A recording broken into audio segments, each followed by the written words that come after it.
Fine to see your beautiful and happy faces.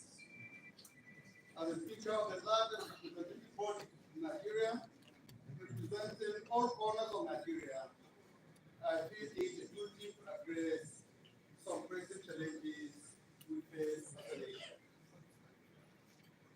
The very fabric of our society is being tested.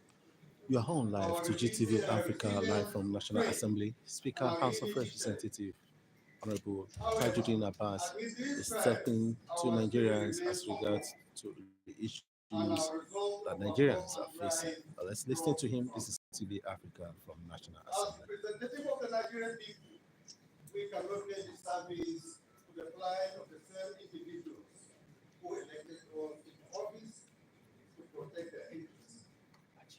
It is our resolve to see that Nigerians, wherever they are, live their normal lives in peace and relative peace. We are actively aware of the rising security challenges affecting different parts of the country. As elected representatives, we acknowledge the pain and suffering of every family that has been a victim of brutal crimes and needless violence. Let it be known that your cries are not falling on deaf ears, and your tears have not gone unnoticed. We stand in solidarity with every Nigerian affected and commit to deploy robust legislative measures to empower our security agencies, ensure justice, and restore peace and order in our communities.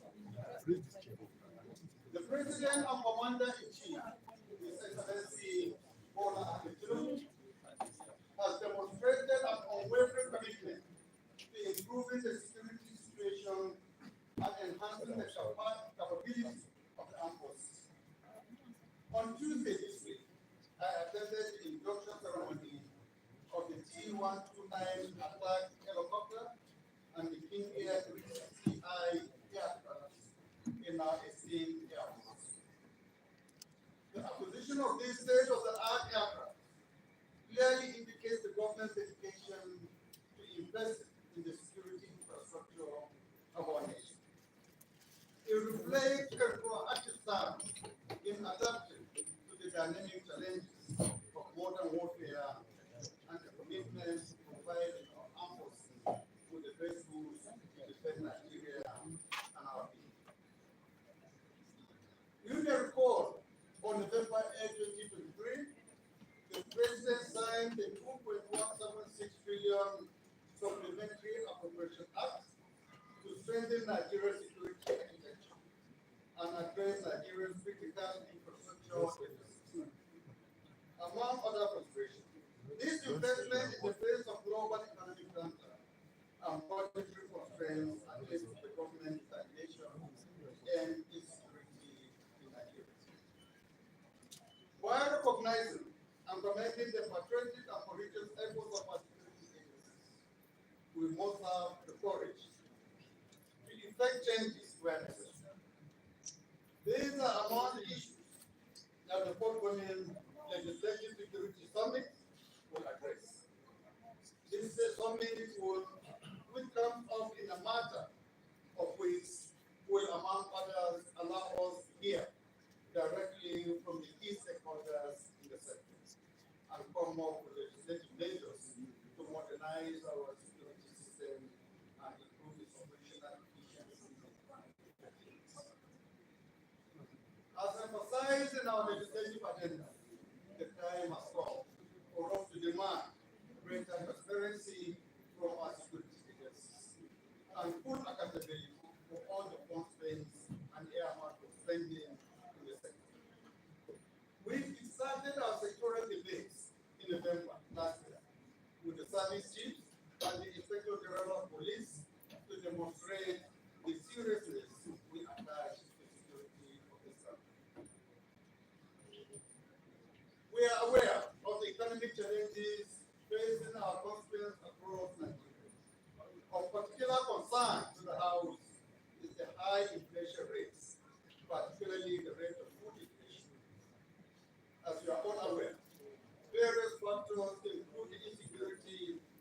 economic downturn and climate change induced destruction have exacerbated these crises.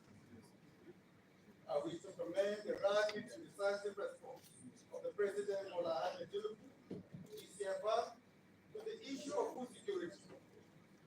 The 2023 supplementary budget provided a 400 billion naira palliative package, mainly for grains, seeds, agricultural inputs, and equipment for farmers. This momentum has been sustained in the 2024 budget, which has significantly improved the budgetary allocations to all critical sectors of the country, especially defense, healthcare, education, and infrastructure. In 2023, the President declared a state of emergency on food security, focusing on improving both availability and affordability. Some immediate measures approved the release of fertilizers and grains to farmers and households, particularly given the fallout from the removal of fuel subsidies. Others include boosting the National Strategic Food Reserve and introducing a price stabilization mechanism, especially for critical food items. And just a few days ago, President Bola Ahmed Tinubu has constituted a special presidential committee headed by the Chief of Staff to take immediate steps to arrest the worsening situation in the country.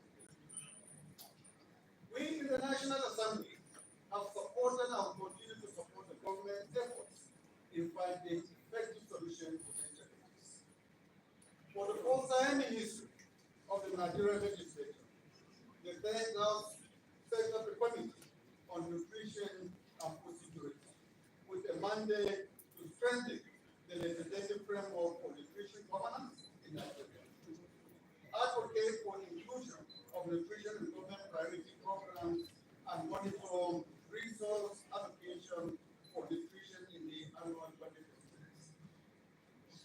Only a few days ago, we engaged key economic and financial sector actors in the sectoral debates of the House. The Minister of Finance and Coordinating Minister for the Economy, his counterpart at the Ministry of Budget and Economic Planning, briefed the House on the country's current economic crisis and immediate remedial measures to improve the situation. They were joined by the Governor of the Central Bank of Nigeria, his deputies, and the Chairman of Federal Inland Revenue Service. I wish to assure all Nigerians that the House will prioritize funding for programs and initiatives to alleviate hunger and enhance security.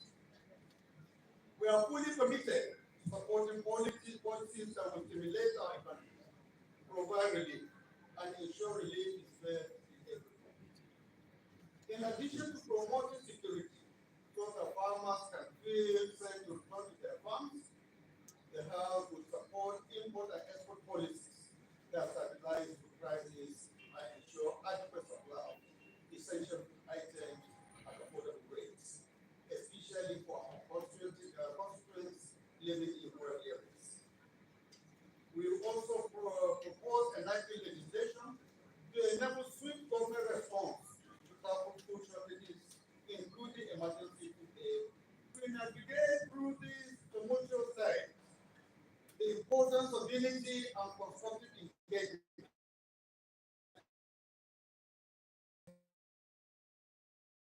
function not the welfare and progress of our dear country. As declared in Section 14 of the 1999 Constitution of the Federal Republic of Nigeria, as amended, the security and welfare of the people shall be the primary. This cannot be achieved by one arm of government, but by all of us working together. It also requires greater engagement with citizens who have a duty to hold their selected representatives accountable and demand more government action. The disposition of the President to collaborate with the National Assembly while respecting our independence is remarkable and honorable. I equally commend key advisors and aides of the President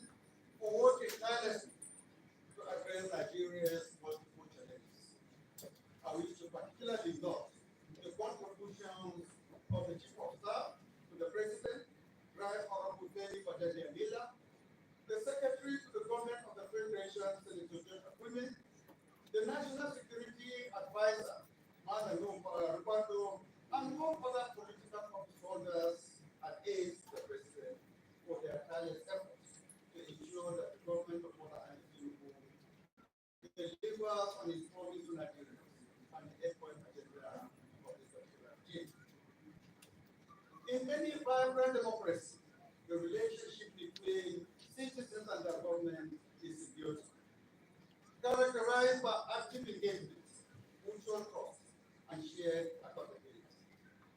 Constructive citizen government engagement is the cornerstone of democratic governance, facilitating transparency, responsiveness, and inclusive decision making. As we mature in our democracy, it is imperative to cultivate a culture of meaningful interaction and collaboration between citizens and government institutions. For these reasons, I call on every citizen to engage in positive and constructive criticism. Your voices and opinions are invaluable, providing the compass that guides our actions and policies. At this juncture, ladies and gentlemen of the press, as the Speaker of the House of Representatives, my colleagues and I invite Nigerians to engage critically with us on important national issues. In fact, we encourage and welcome criticism, but there must be constructive and targeted at building national unity and cohesion and advancing development. However, while we encourage freedom of expression and constructive dialogue, we must also be wary of the dangers of fake news and campaigns of slander and defamation, especially against the president and senior government officials. There has been a rise in defamation campaigns on social media involving the deliberate dissemination of false and misleading information with the intent to harm the reputation of individuals or organizations. These campaigns often target political opponents, seeking to undermine their credibility in against the allegations against the chief of staff, the president, Right Honorable Femi Nila, owing to the danger of an unfettered and unaccountable social media. Such acts not only undermine the integrity of our Femi is just one of hundreds of thousands of Nigerians who suffer cyberbullying and coordinated campaigns of defamation daily. Too many victims are not as powerful as they to defend themselves, unfortunately. Those of us who have worked with him for over a decade can attest to his patriotism and integrity, his willingness to voluntarily subject himself at this time to investigation by all the security and law enforcement agencies demonstrates his rectitude and honor. I urge the security agencies to work diligently and swiftly to investigate all matters he has raised in his letter to them and inform Nigerians of their findings. If not found guilty, these agencies must fish out those responsible for the character assassination and ensure they are brought before the law. It is most unfortunate that someone who has, over the years, built a reputation through days of hard work and commitment to service should have same damage by unscrupulous elements. The consistent attempt to pull him down for purely political or personal reasons and without consequences is deeply deplorable. Often the perpetrators of such damaging acts are ignorant of the illegality of their actions. Section 375 of the Criminal Code Act says that the person who publishes any defamatory matter is guilty of misdemeanor and is liable to imprisonment for 1 year. And any person who publishes any defamatory matter, knowing it false, is liable to imprisonment for 2 years.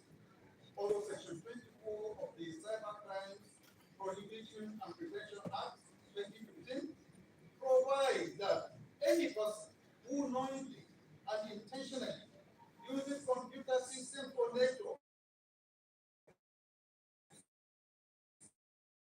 that slander or cause danger should be liable on conviction to a fine of no more than 7 billion naira or imprisonment for a term of no more than 3 years for certified activities.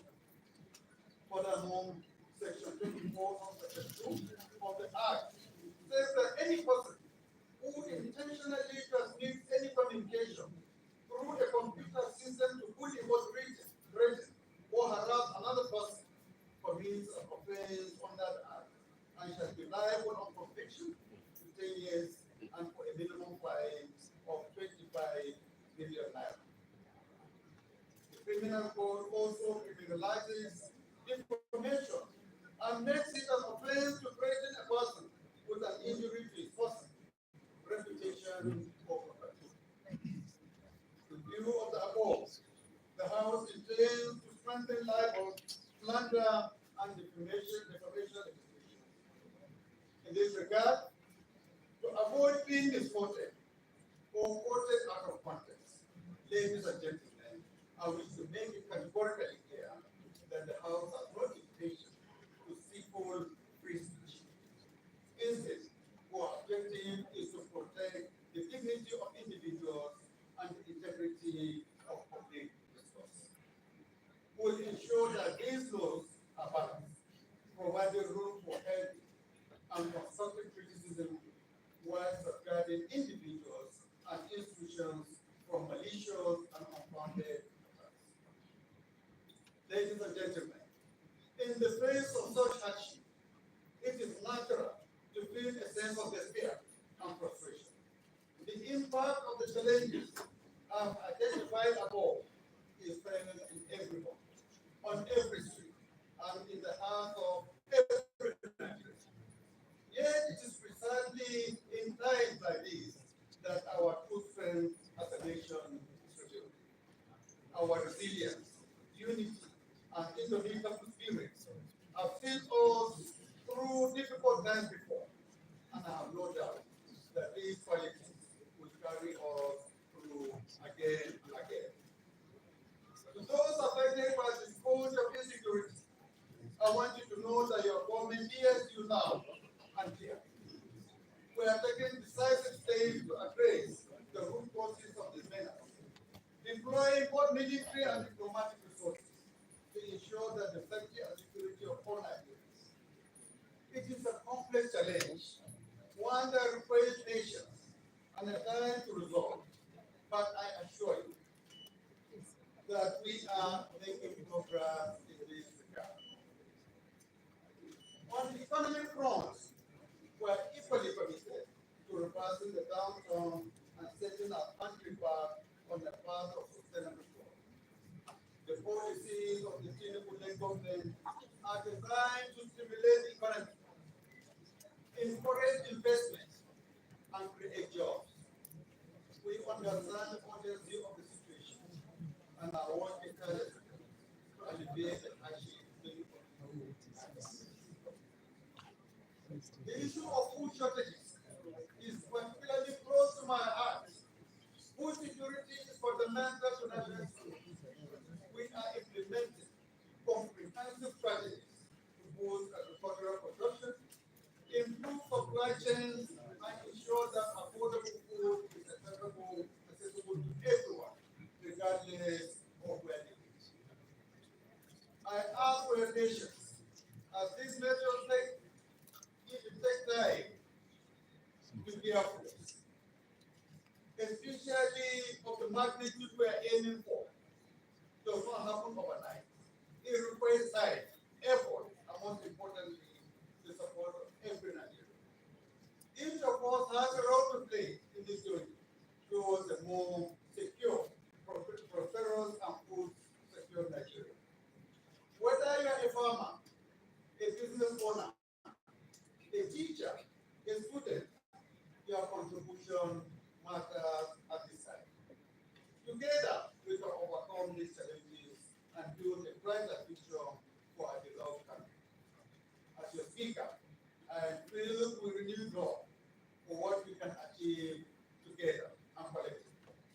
In conclusion, I call upon every Nigerian, from the north to the south, from the east to the west, to join hands in solidarity.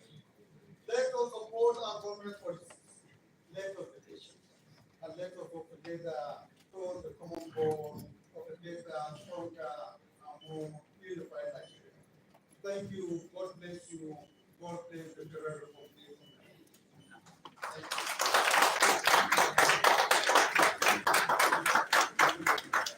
Thank you very much, Your We're on live Excellency, the Speaker of the National House of Assembly. Representatives. Speaker has just Right, made Honorable Abbas certain Tajudeen, statements PhD. with regard to the I issue think of the Speaker deserves scarcity your terms of food and other things. Thank you very much.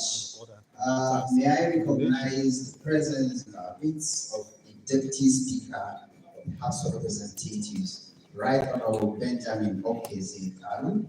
He's here in solidarity with the Speaker of the House of Representatives. You're welcome, sir.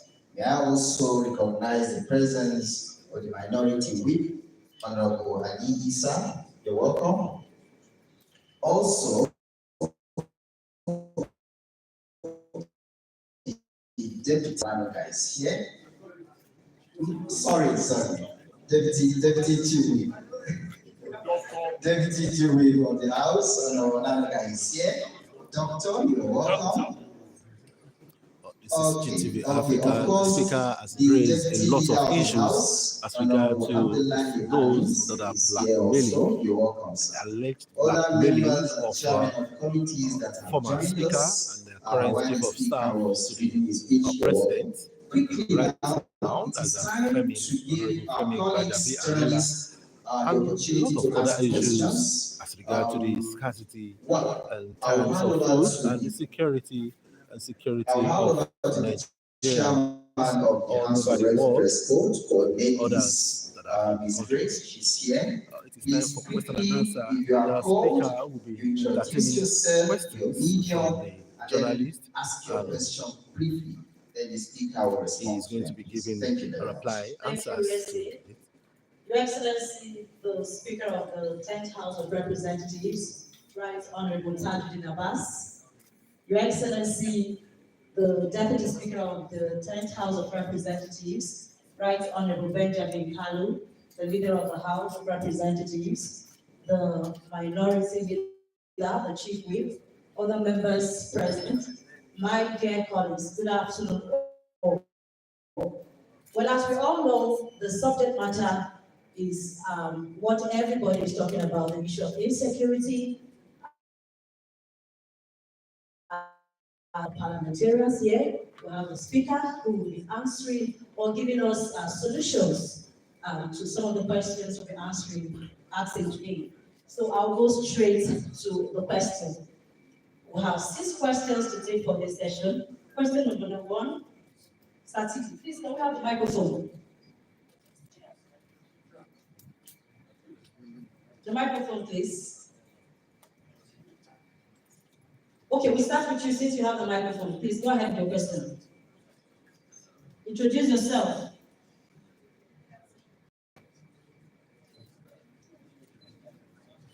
Hello, good afternoon, sirs. Good afternoon.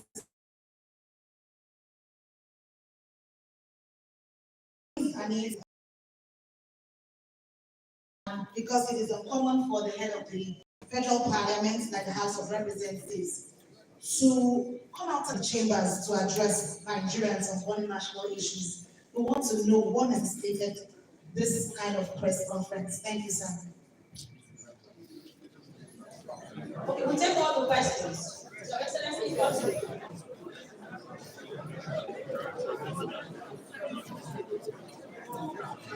One house, please, one house.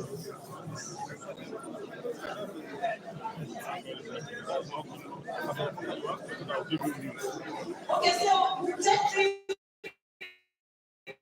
questions first, that particular question, and then we'll go to the next 3 questions. Number 2. Your Excellency, sir, maybe I should use my campaign voice, sir. My name is Tony Akowe. I work with the Nation newspaper, sir. One house, please, colleagues, one house. My name is Tony Akowe. I work with the Nation newspaper, sir.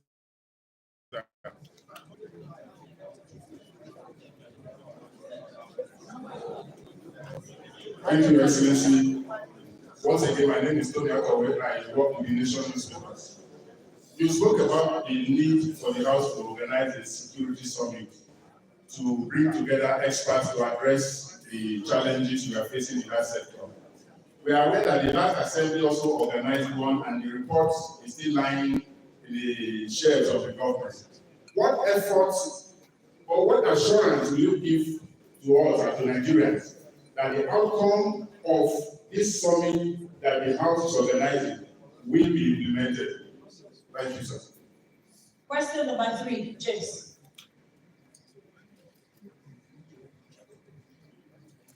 Okay, good afternoon, the Honorable Speaker, Deputy Speaker, all members. I am James Well. I work for Leadership Newspaper.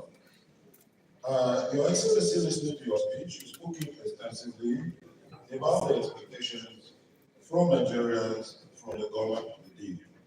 In specific terms, tell us or tell Nigerians how will the Parliament, with the core mandate of oversight, ensure that what citizens are expecting is being given to them from the executive arm of government? Thank you. Thank you. Your Excellency, please take the 3 questions, and after that, we'll go to the next 3 questions. Thank you, sir.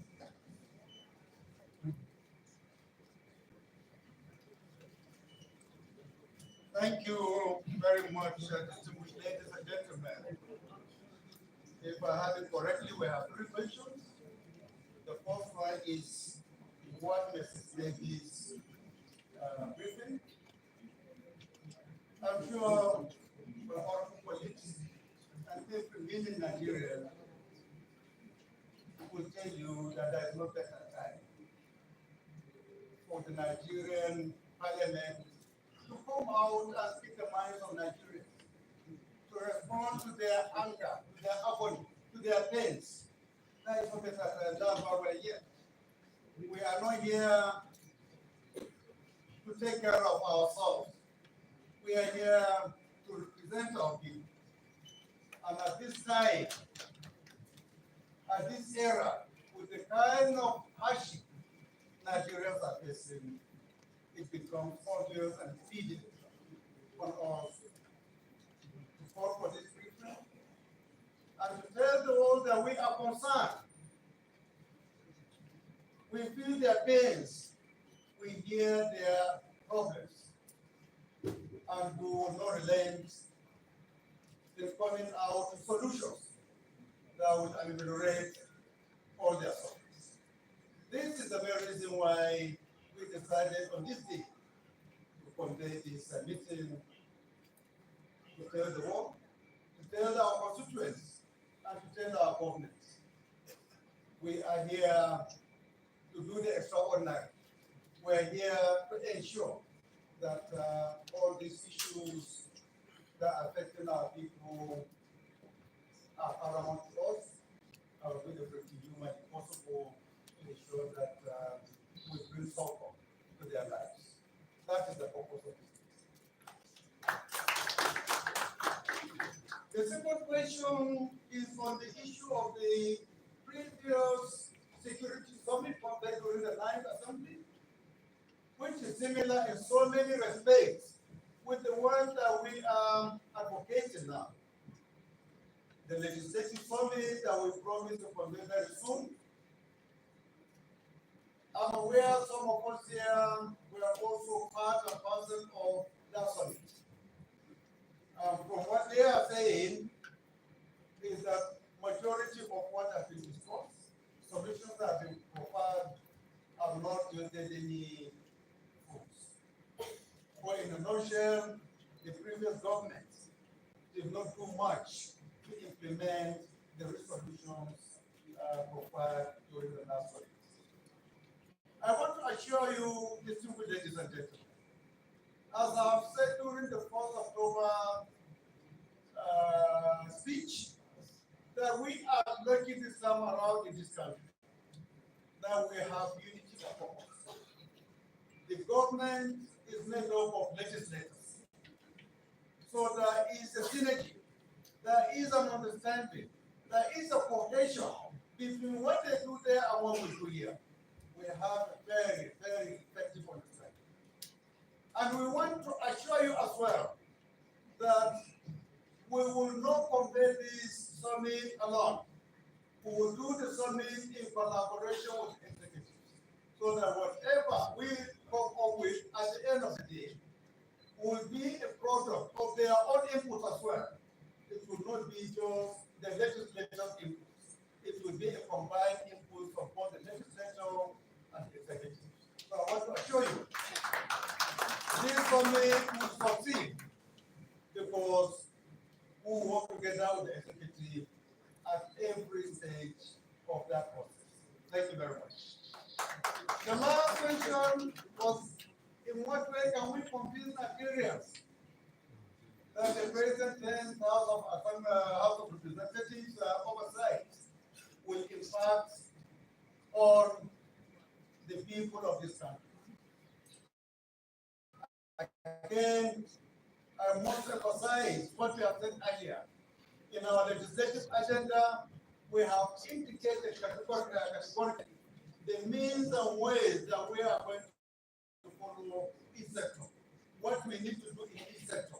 So we are not going to oversight like before in darkness. We have a roadmap. We know where to go and we know the right thing to do in every establishment we visit. And don't forget, for the very first time in the history of this parliament, we have a standing committee that is going to monitor the performance of all standing committees. Oversight is one of the critical areas that this standing committee is going to be very particular about. How effective, how efficient are standing committees oversighting their agencies? And I assure you, after 1 year, we will come out with a report card of each committee, how they are faring, and tell the Nigerian people. We believe with those kind of initiatives, oversight function and oversight activities will be greatly improved, and Nigerians will see the difference in the very near future. Thank you very much. Thank you, Excellency. Please, can I have the two persons here? But let's start with the Chinese reporter. Yes. Thank you, Vice President Speaker and Deputy Speaker. I think you talked about the fact that you want constructive criticism, and you talked about the fact that there's a lot of hate speech going around. But a lot of people say that Parliament is always most times shrouded in mystery. They want to know what steps you are taking to ensure that you put in everything out there. Because so I give you an example. Yes, most Nigerians have social media handles, but how much or how often do they engage the people on those handles? You know, and of course, as well, you know that perhaps the US president briefs oftentimes. So, what are the steps you're taking to ensure that you put messages out there so Nigerians can understand the issues and they don't resort to saying things that are not true on social media? That's what I'm saying. Thank you. That's question number 4. Can we have question number 5 here? Thank you very much, sir. My name is Chinji from Arise News. Sir, you've shown quite a lot of sympathy and empathy with Nigerians in the economic situations and what we are facing. But Nigerians, we actually want to know specifically what are the sacrifices the lawmakers have made so that they will know that we are in this together. What in specific terms are the sacrifices the lawmakers are making also so that Nigerians are fit? And also we expect all the policies like the new minimum wage and other policies put in place to push the person, we expect them to be put in place. Thank you. The last question. Good afternoon, Mr. Speaker and the Deputy. My name is Abdul Yusuf from Liberty TV.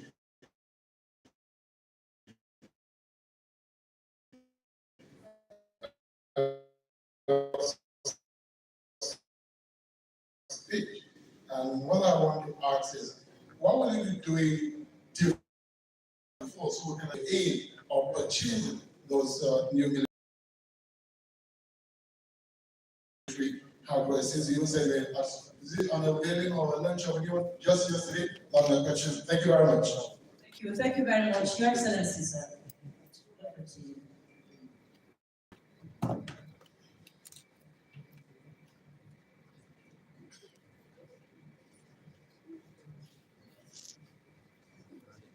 Thank you, distinguished ladies and gentlemen.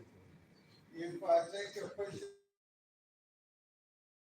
correctly, the first one is the issue, what we do to ensure that effective information are disseminated by government so that people will be well informed. I think you are asking that question more or less to say sometimes type of information is what usually degenerates to rumor mongering and sometimes even fabrication of news. I agree with you, we have not been doing too well in past information. Just a few weeks ago, if I can remember,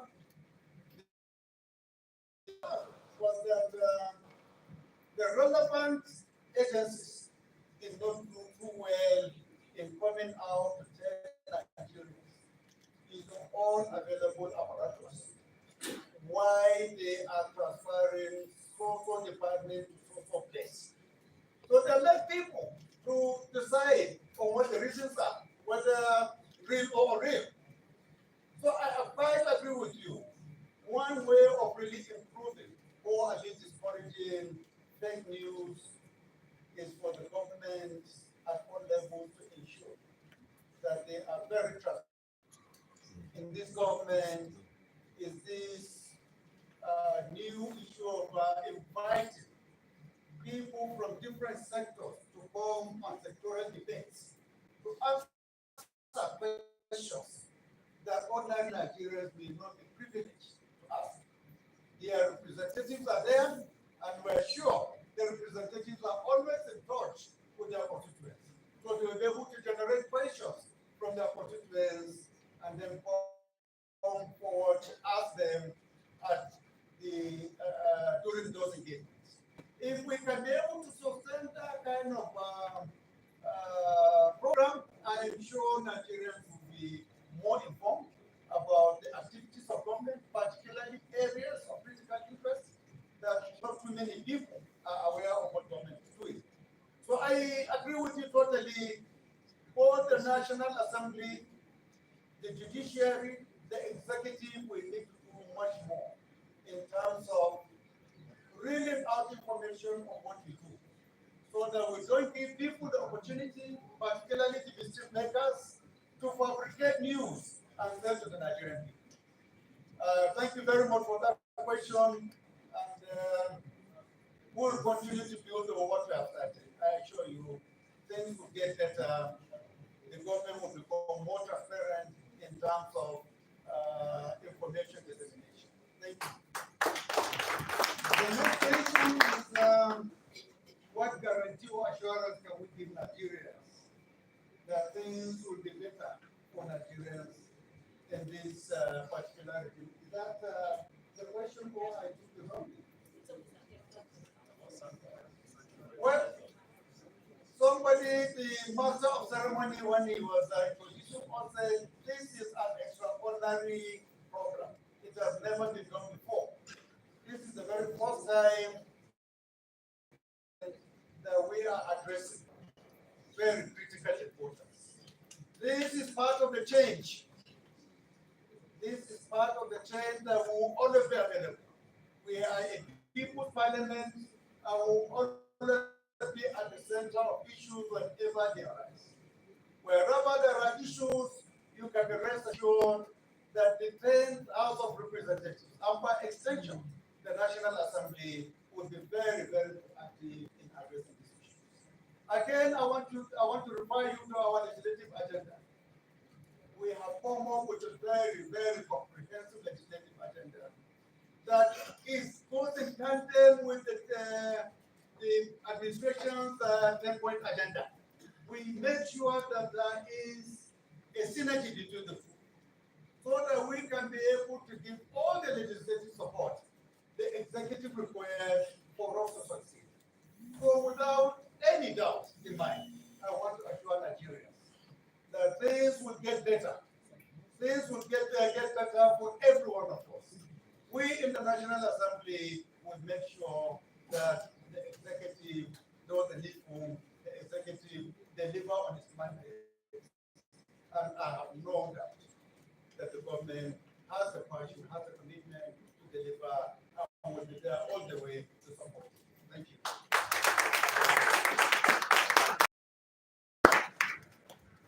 The last question was on the assurance we can give Nigerians that the newly acquired military hardware will be put to good use. I think, by and large, the military or the security forces have seen the anger of Nigerians, particularly in recent time when there was a misapplication. An innocent misapplication, it was not a deliberate one. How Nigerians reacted to that particular incident. I want to assure you that the Nigerian Armed Forces, the government of this country, and the National Assembly will hold the armed forces 100% accountable for that. We have said it in my address that it is not good enough for the government to say, this is what we want the security to do, and this is the resources we are able to do. We at the level of legislature will make sure that every penny given to the security agencies is accounted for.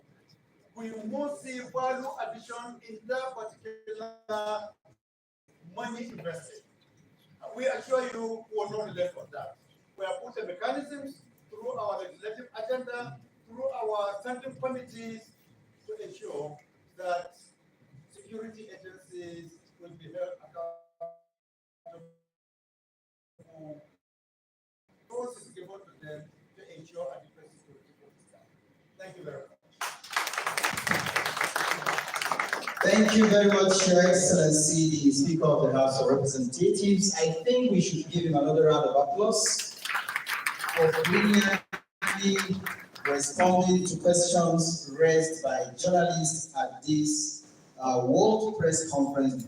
Well, you are on live to GTV Africa, live from National Assembly. Question has been asked, though there are other questions, but unfortunately the time is not permitted. And I want you out there to respond to these kind of questions. What will the National Assembly leadership be doing as regard to the issue of production? Production is being affected in Nigeria because we are spending dollars and the majority are spending dollars. What kind of steps will the House of Representatives or leadership, especially Speaker, be taking to make sure and the issue of food, how we government respond to the scarcity of food that Nigerians are talking about. The issue of production is affected in Nigeria and yet to be taken serious. A lot of companies are taking the company out of Nigeria because the power sector is not in good function. What will National Assembly, the leadership be doing as regards to the issue of power? Well, that is left for you. And I expected that other Nigerians will be taking steps that should be taken as regards to that to make Nigerians to be at good position. You are on live. You that I'll be bringing to you as soon as another thing is happening elsewhere. Thank you so much. Thanks so much for your time and being here. I'm Bemiga Olami. YouTube by NAS TV. Of course, we also have it live on the speaker's personal handles on social media. Thank you very much. Thank you very much, colleagues. Thank you.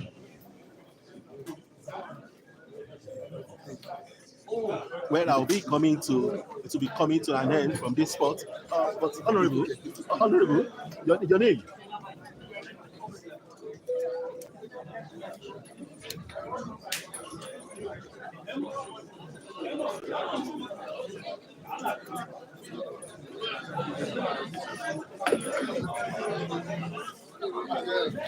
Ladies and gentlemen, the speaker will give the very request for others. Thank you very much. The speaker will make the procession out of this building. Thank